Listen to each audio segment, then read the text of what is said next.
welcome back to my channel. The Merry and Bright readathon has begun. I'm excited. I am pumped. I really wasn't in the Christmas spirit this year.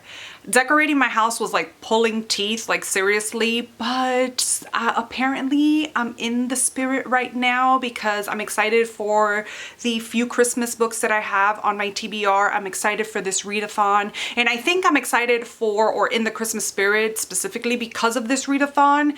And I'm not gonna lie, the decorations downstairs are obviously helping my Christmas tree and things because it's hard to get them up, but once they're up, it's like you can't help but feel the cheer.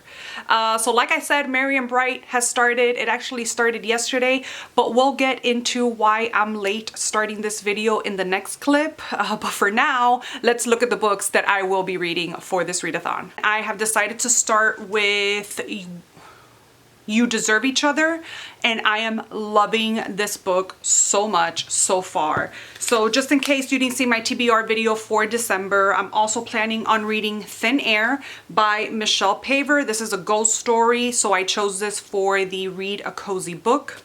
I'm also reading Where the Dead Go to Die. Now honestly, I don't remember what prompt I chose the book for. I think this one was for a book I already own. This is a horror novel.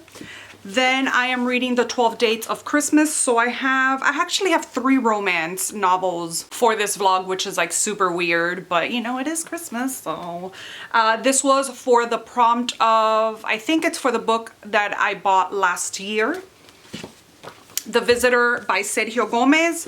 I believe this one is for white on the cover. I said I don't remember the prompts I got the books for. Look at me. And I'm also reading The Flat Share by Beth O'Leary, and I believe this is for dual perspective. Hey guys, so it is currently 12:44 in the morning on Friday, but for me it's technically still Thursday. And tell me why. I have been all day doing nothing. I've been in bed because it's that time of the month, whatever, and I have been in pain for the past 2 days. I've been in bed. I've been playing Animal Crossing all day today. I've been doing nothing but playing Animal Crossing, dying of pain, and doing nothing but scrolling the damn internet, TikTok, Instagram, Pinterest, like you name it. And I did all of that, which is absolutely nothing, all day long. So tell me why at 10 o'clock at night, I realize it's December 9th and the Merry and Bright readathon has begun. So I wasted a whole entire day without reading anything for the Merry and Bright readathon. And here we are now, almost 1 o'clock in the morning on Friday morning. And that's where I'm at right now. That's where I'm at right now. I missed a whole entire day of being able to potentially read my 6 books for the week. So, being that I was on the couch in pain with dogs on top of me, I grabbed the closest thing to me that had a book that I was reading for the readathon, and so I started with You Deserve Each Other. So I got 26 pages into You Deserve Each Other. Oh, this is itching so bad. Which left me off on chapter 3. Here we are following this couple.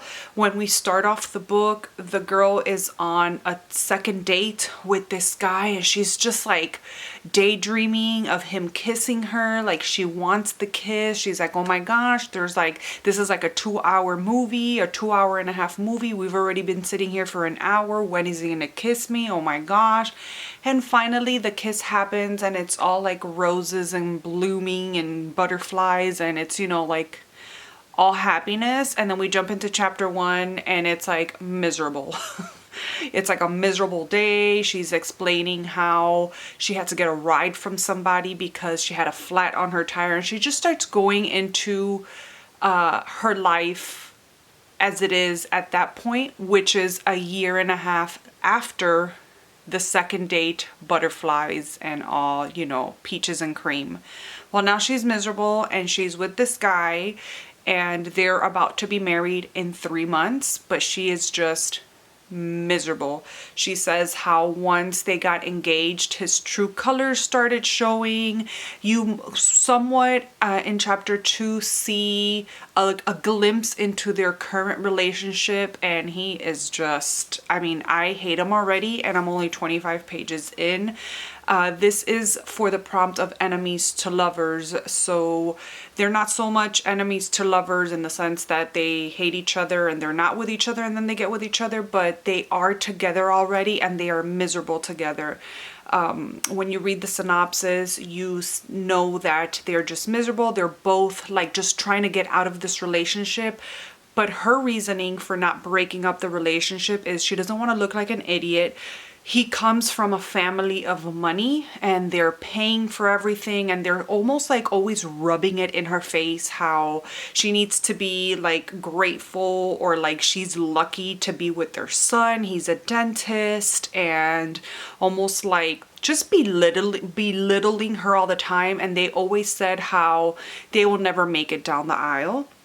And so she wants to prove them wrong. She doesn't want to break up the relationship because she doesn't want to give his family the satisfaction of saying, haha, I told you so. And so she's sticking to it. But at the same time, she's like almost trying to get him to break up with her, but he is just not. He's like, in my eyes right now at the moment, he's a piece of crap. We've only seen her point of view. I don't know if we're gonna be able to see his. I think we are, but up to now he is like, he sucks. And so he, you know that they don't spend a lot of time together, and the time that they do spend together, it's almost like he's like in a rush to like spend even less time. Like he doesn't even want to spend the minimal time that he's spending with her. I'm really liking our main character Naomi, which is the point of view that I'm at right now. She's very like funny. I find myself laughing a lot or like smirking with some of her like just, she's like a hopeless romantic. So every time that she like is having a conversation with him or something, she sort of spaces out, and she has like these little like movie scenarios with like these like studs from like actors and stuff, like they're fighting over her, or that they're like trying to win her heart, or like the guy from The Bachelor of a certain season. I'm not like into The Bachelor or anything like that, so I really don't know their names, but one of the guys from one of the seasons, she's like, oh, and he's there, and she's like having this whole entire world in her head. But it's really, really funny so far. Like I said earlier, it's like 1 o'clock in the morning. It's 12:55 right now. I don't know if you can see that. 12:55.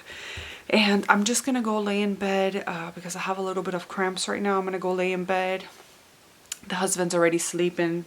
Instead of playing video games, it pains me to say this, but instead of playing video games, I am gonna read. But I will update you a little later for the Merry and Bright readathon. I'm always so like, oh my gosh, that looks so horrible. I'm always so goofy at night, and then during the day I'm like, yes, I read this many pages, I'm not in the mood, this is what I did. But like at night I'm like, yeah, this and that and this. What can I say? I'm a night owl. That's just how it is. I'll talk to you guys tomorrow. You guys, sorry for the bad quality. I'm on my phone right now because my camera is in my book room, and I'm just, you know, still in bed. But I'm listening. I was able to get the audiobook for You Deserve Each Other, and I am laughing so hard with this book. I want to read to you a little line. So basically, she, you know, I've told you last night that she was miserable. She just, it wants out of this relationship, but she just can't because the mother-in-law, or the future mother-in-law, has told her that if she decides to break off the wedding, she will get all of her, she will make her pay all the money back. And like, she's almost like forced into this. She's just been like bidding her time and just shutting her mouth and just going along with it. She's like, fuck it, you know, here I am, I have to go through with this wedding. But one night she says something to Nicholas, which is her fiance, and he says something back, and she realizes that he's playing the same game that she is, that he does not want to be in this relationship, and he's been using his mother all along to get under her skin, trying to get her to break off the wedding. And so she's like, oh, game on, buddy. Game on. And it's been such a trip seeing this girl play this game. And she's like, damn, I got to step up my game because he's been playing all along. And I had no idea. So she's like, I got to step up my game. She goes and she gets like the ugliest outfit that she can think of, knowing that he hates every piece of clothing that she's wearing. She puts on like the worst makeup. She cuts her bangs, because he doesn't like bangs. And she's like, I mean, she's bringing it. And so they're going to dinner to his parents' house. And listen to the first line. It had me laughing so hard. It says, this is on chapter 5. The lair smells like an apocalyptic Bath and Body Works that has been stagnating in dust for 10 years with base notes of Aquanet. I was laughing so hard. I don't know why I found that so funny, but it's just little things like that. I'm sorry, I'm shaky. It's just been little things like that the whole entire time since she's brought out the guns. I'm loving this book so much. I'm like laughing nonstop. But I did get a little bit of Nicholas' point of view. She's just like, I forget what she says. He's like taking his mom flowers on the same dinner day. And she's like, why don't I get flowers? And he responds to her like, you told me you didn't like flowers when we first met. And I feel like that is a mistake that a lot of women make at the beginning of relationships, where they try to appease the person that they're with, or they try to make it seem like, oh, I don't like flowers, they die anyways, when internally they do like flowers. And so what happens is that they spent a whole lifetime or a whole relationship not receiving something that they honestly do like because they lied about it so that they didn't seem like that girl. You know what I mean? And so she's like, oh man. And the little things that she's telling him, and he's rebuttaling like, wait, but you act like this and you're doing this and you act like you don't want to be in this relationship. So what do you expect from me? So I'm like, ah, shit. So he's bringing up valid points. I still don't like him, but again, we're only seeing her point of view. And there's always 3 sides to the story. So, but anyways, I'm really liking just how witty it is. And I want to see what is the turning point that makes them fall for each other again.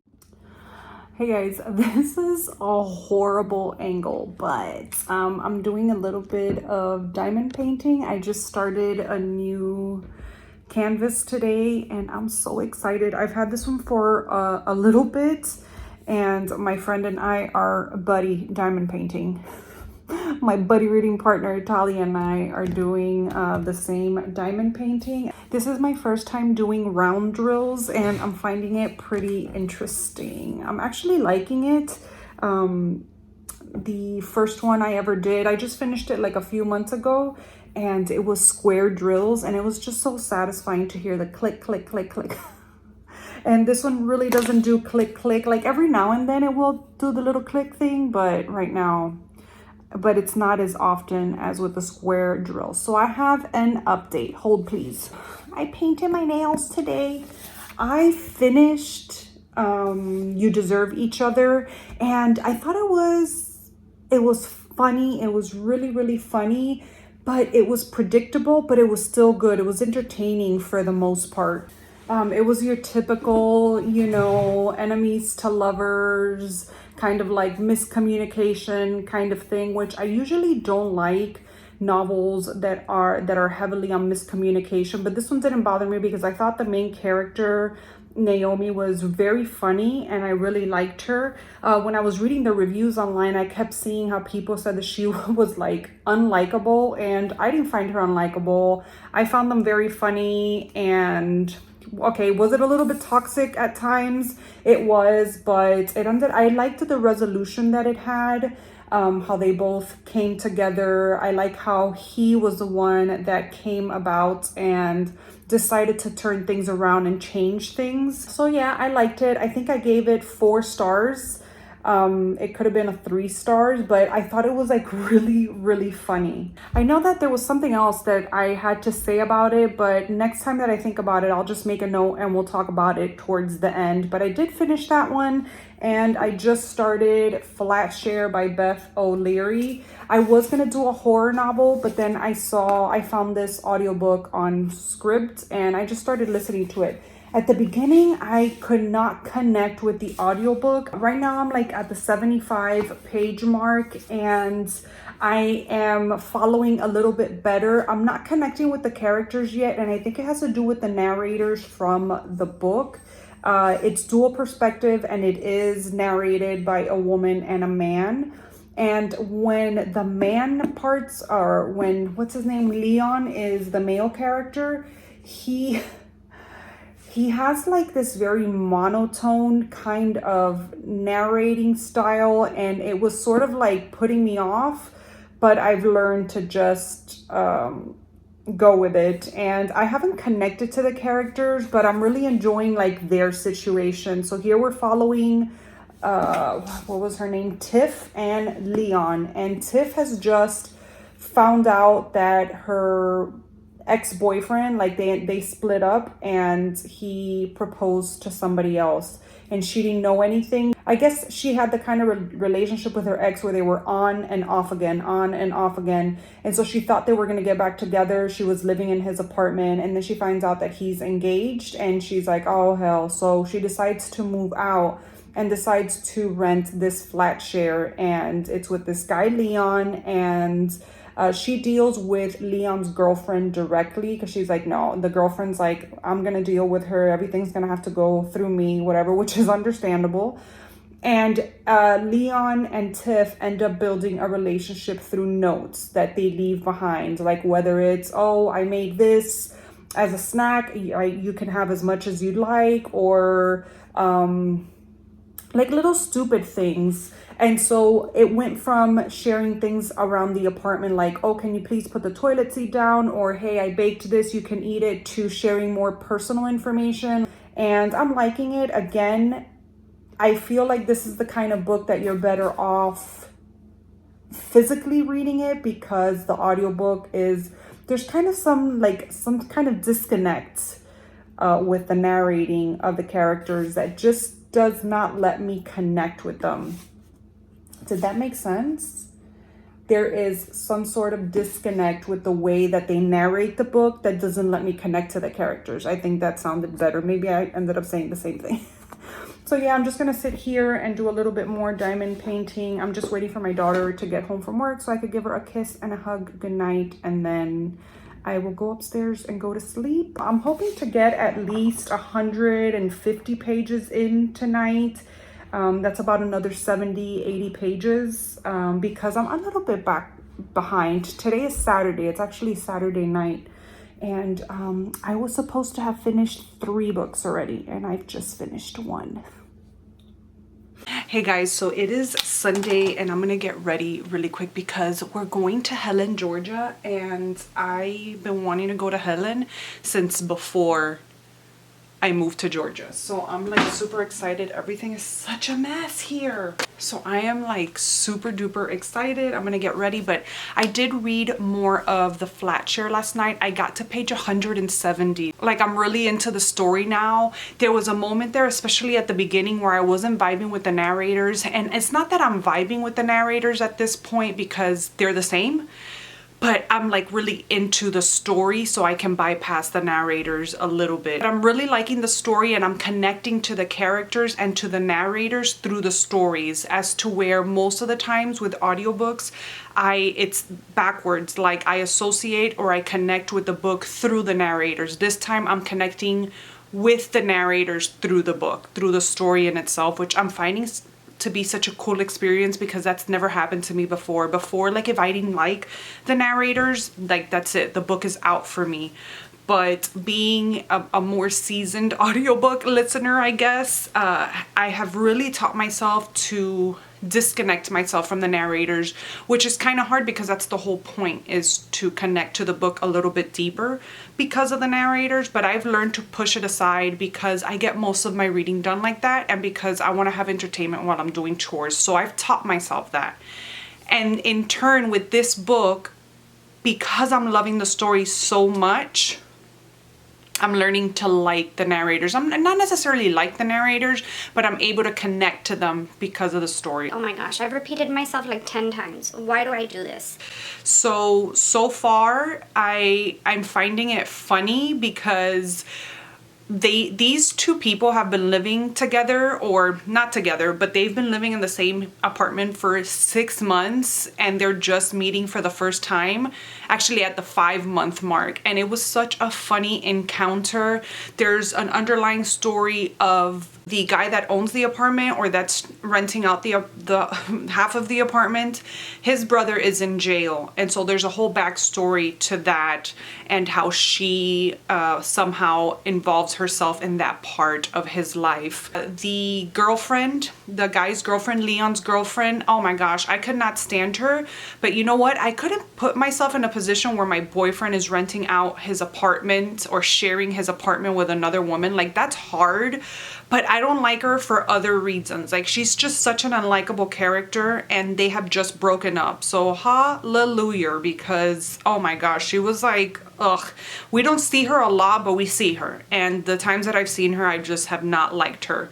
So I'm really enjoying this book so far. I'm loving, I'm enjoying this storyline. And I couldn't picture myself having to share an apartment with somebody that I don't know, and like sleeping on the same bed, you know, as somebody that you don't know their personal hygiene situation. It's really tough. Tiff as a character is hilarious. At first, she's a little bit unlikable, but she's going through such a hard situation with her ex, and the situation that she's in, finding an apartment and being down in love. But I'm liking her more and more as the story progresses. So I'm hoping to finish that one today, and I don't know what I'm gonna read next, but I'm just so excited to be going to Helen. I'm gonna try and bring you guys along with me.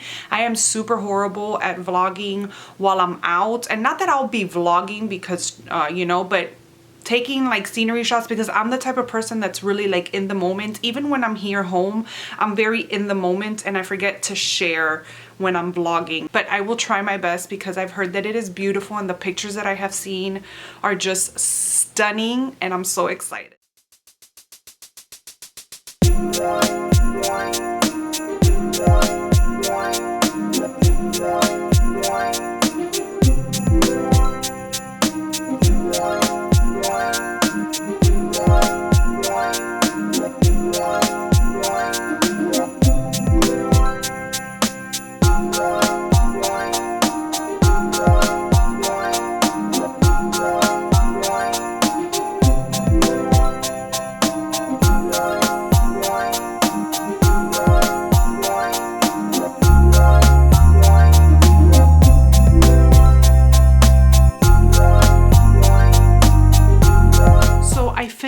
The flat share, and I really did enjoy it. I actually ended up liking it more than You Deserve Each Other.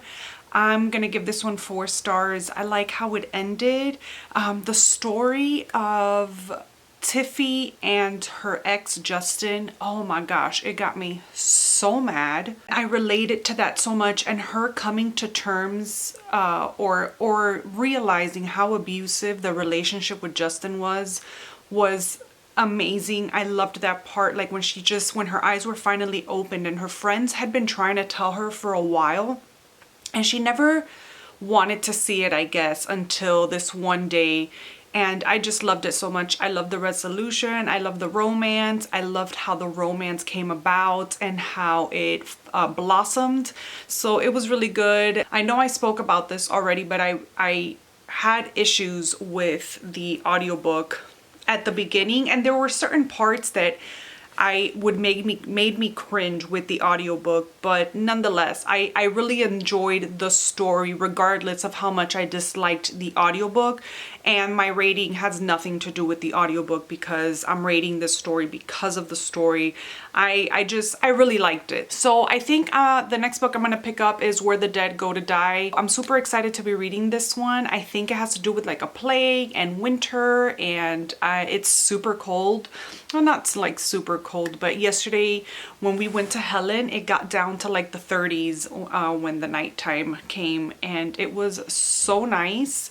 So I'm in the mood for something wintry and horror-y. So Where the Dead Go to Die is perfect. I'm gonna be listening to the audiobook for that one. I found it on Audible. I'll be back later with an update on that one. Hey guys, so I am almost at the halfway mark for Where the Dead Go to Die, and holy shit. I am loving this book so much. At the 116 page mark. I am listening to this on audio, and I had to like pull myself away from my diamond painting, because my diamond painting and this were like, we don't care how tired you are, you're not going to sleep. But I had to pull myself away because I am sleepy AF.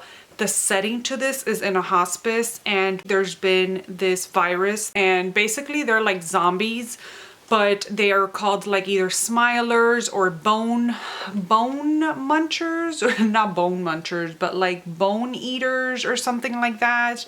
And so what happens is that there's a couple ways that it can be transmitted, but one of them is either a bite, but as it progresses to like to a more further stage, it can only be contracted a certain way. And I can't remember the specifics of it, but once you get bit or whatever, you know you have it. And some of them, there's one man that's been living with it for 5 years, but it's a very painful death, and there's like stages that the body goes through. Now this woman, Emily, she's our main character. She is going into this facility one day, and there's like a bunch of protesters, like, you know, the protesters outside of like the abortion clinics.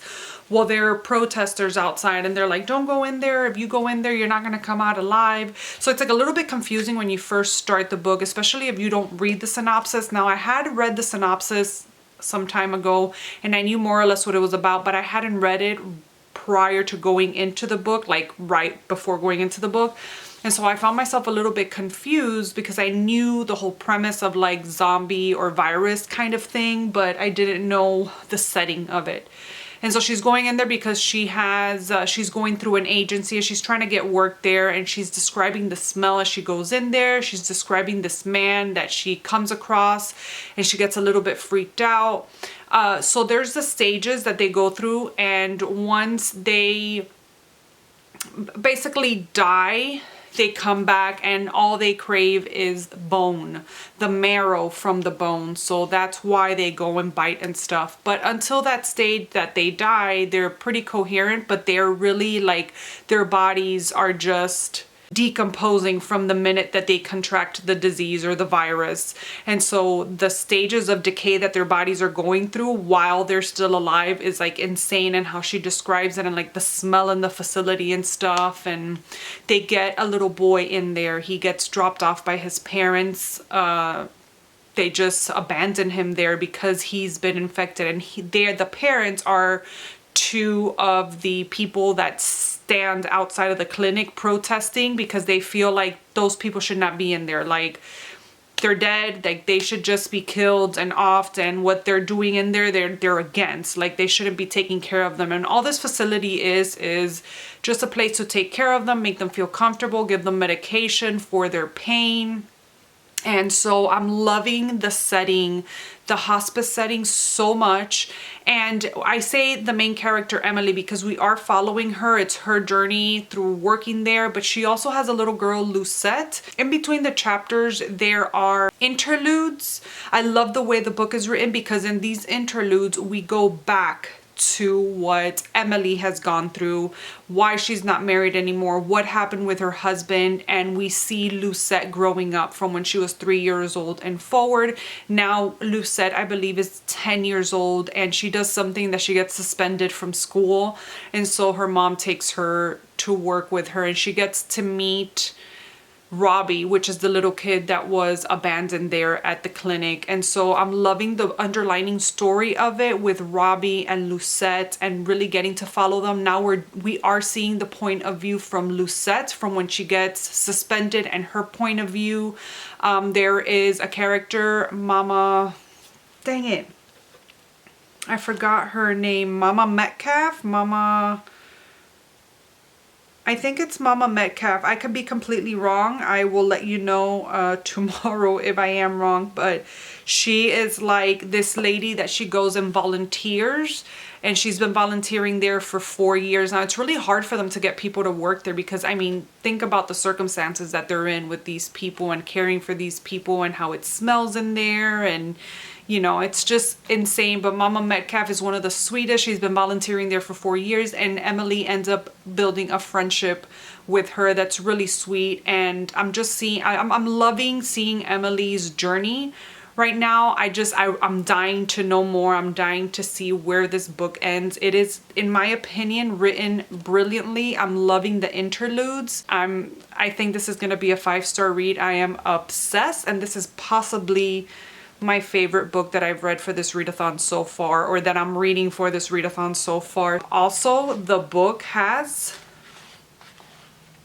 illustrations. I did not know that.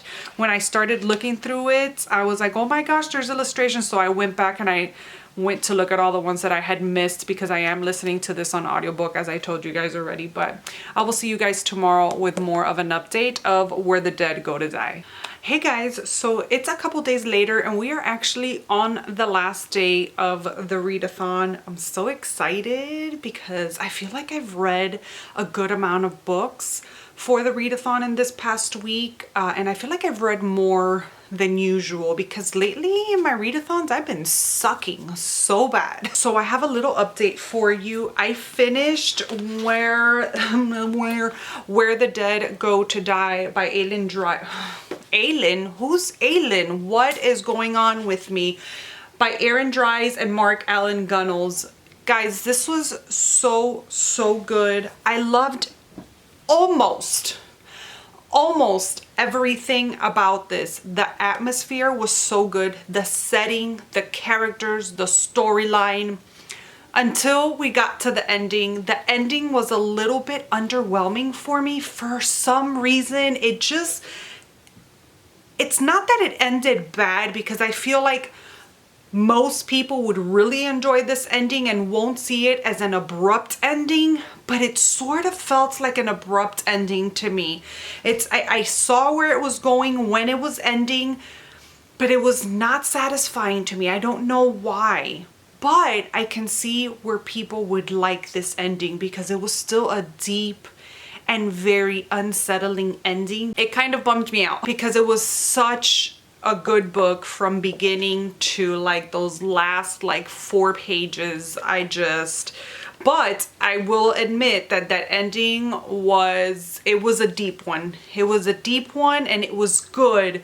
I needed a little bit more of something. The illustrations in this just added something to the story. I mean, that's what they are supposed to do, but I just feel like these illustrations were above and beyond.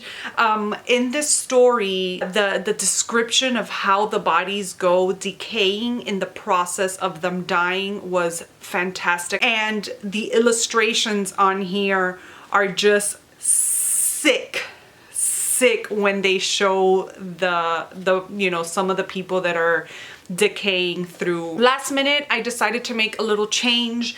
The books that were left on my TBR are The 12 Dates of Christmas, Thin Air, and The Visitor. Now, The Visitor was for white on the cover, Thin Air was for a cozy read, and The 12 Dates of Christmas was for a book that I purchased last year. I've changed the book that I'm going to read for white on the cover and cozy book for Silent Night. I'm actually in the middle of this one right now and I plan to finish it today. So the only prompt that will be left unread is a book that I bought last year. So when I come back, we'll be able to wrap everything up and I will tell you my thoughts on this one. But so far, I'm loving it. We are following Rena, and I don't know if it's Rena or Raina. Reva. Reva or Reva, R-E-V-A. I'm gonna say Reva. We're following Reva, and you know that she, at the beginning of the book, she's working at this department store, and her dad actually owns the department store. She's working at the perfume counter, but she's a little bit snobby, you know, she's a rich kid. This is back like in the 80s, 90s, I think. And she's kind of a little bit of a bitch to her boss. And next thing you know, I think the boss is going to complain to her dad. But then we jump 2 weeks earlier to that situation, and we follow Reva as she's going to break up with her boyfriend. Her boyfriend is like in the football team. He's like very good looking, but she's just like done with him and she wants somebody else, and she dumps him like in a real nasty way.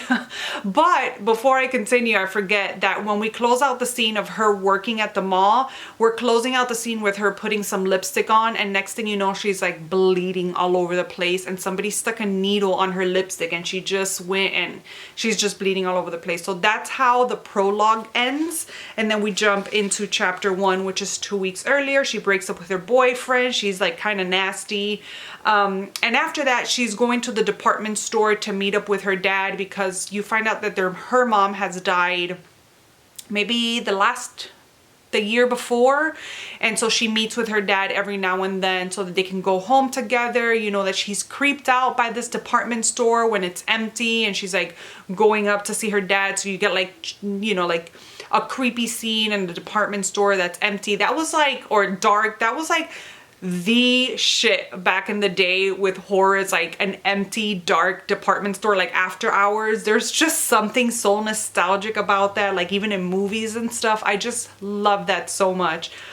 She comes into an encounter with a mannequin and she thinks it's a real person, that kind of stuff. I love it. I'm gonna go finish this, and I guess I'll see you guys tomorrow with my final thoughts and to wrap up this vlog. Hey guys, so let's close out this vlog. What a great reading week I had. I was able to finish 4 books for the readathon, which it's probably been my most in quite a while. As I said before in the vlog, I've been really slacking when it comes to readathons. I've been trying to participate, and especially in the middle of the year, I participated in so many readathons and never completed or only read 1 book for the readathon. But I'm pretty surprised at how well I did with this one. And anyways, let's talk about everything that I finished. I was able to finish Silent Night on the last day. I loved this one. This is your typical R.L. Stine revenge teenager bitchy kind of little novel. We have Reva, and she is just the meanest of the meanest. And she just treats everybody bad, and everybody just wants to get her back. Her dad is like the owner of this department store where she works at for the holidays, and it's just a slew of things. I loved it. I am beginning to see what the hype is for R.L. Stine books. I want to read them all. I actually have another one that I want to read for this season that I just can't wait to get to. But I loved this as much as I loved Halloween Night, and I ended up giving this one 4 stars, or I'm gonna give it 4 stars because I haven't closed it out on my Goodreads yet. I also was able to finish Where the Dead Go to Die by Erin Dries and Mark Ellen Gunnels. This was everything that I needed at the moment. I talked about it at length in the vlog. My only complaint about this was the ending. It was just underwhelming for me, but I love the characters, the settings, the storyline, the descriptions of the zombies or the bone eaters, and just the illustrations, man. I really, really love the illustrations, and I wished we would have had more illustrations in this. There was only like maybe 3 or 4, maybe 5 in here. I wish we had more of that because it really added to the story. Then I was able to finish The Flat Share, which I was pleasantly surprised because this doesn't get the best reviews, at least not that I've seen. I haven't seen them lately, but at the beginning I didn't see the best reviews for this book, but I loved it. I thought it was great. You guys know I had a little bit of trouble with the audiobook at the beginning because of the narrators, or throughout the whole time, but the story just really grabbed me and I really enjoyed it. I thought it was very unique. I didn't know that there was such a thing as flat shares lovers. Obviously, I'm from the States and I don't think we have anything like this here. And I loved the relationship. I loved how the relationship was built, and it was just fun. I think I gave this one 4 stars as well, and I gave Where the Dead Go to Die 4 stars as well. And then I was able to finish You Deserve Each Other. I will put a picture here because I had an ebook of this one, and I actually listened to the audiobook as well. It was just a fun one.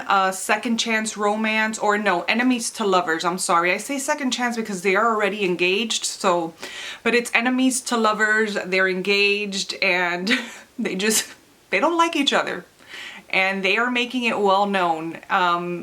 Throughout the relationship, you know that he sort of sees the moment where our heroine just disconnects from him, and he sort of disconnects as well because of it.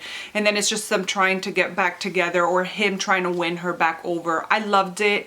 I believe I ended up giving this one 3 stars. I'll put it down here, whatever it was that I gave it, but I think it was 3 stars. It was enjoyable. It was nothing, you know, to write home about, but I loved it. It entertained me, which is the purpose of these novels anyways. So yeah, I had a great old time with the Merry and Bright readathon. I thought it was a great outcome. I enjoyed everything that I read, and I'm so happy I participated in it. So yeah, let me know if you participated and if you've read any of these Let's Chat books in the comment section down below. I hope you guys enjoyed this video. Thank you so much for watching, and I will see you guys in my next one. Bye.